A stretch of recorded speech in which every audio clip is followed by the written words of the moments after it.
भगवान श्री कृष्ण जब माता देवकी और पिता वसुदेव को कंस के चंगुल से छुड़ाने गए तब उनकी उम्र 14 वर्ष थी।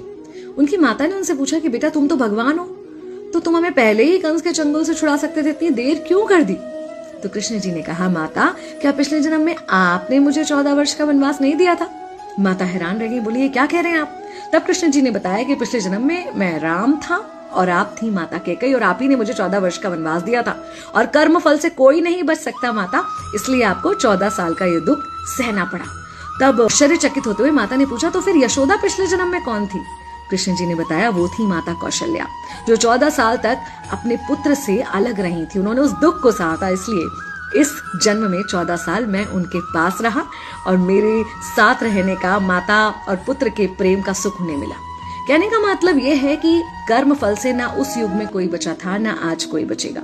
खुद भगवान भी कर्म फल से नहीं बच सकते, इसलिए अपने हर एक कर्म को बहुत सोच समझ कर कीजिए, क्योंकि जिसके भी खिलाफ आप कुछ गलत कर रहे हैं उससे आपकी शत्रुता कुछ समय या शायद एक जन्म की है, लेकिन उसके साथ कुछ गलत करके आप अपने कई जन्म बिगाड़ सकते हैं।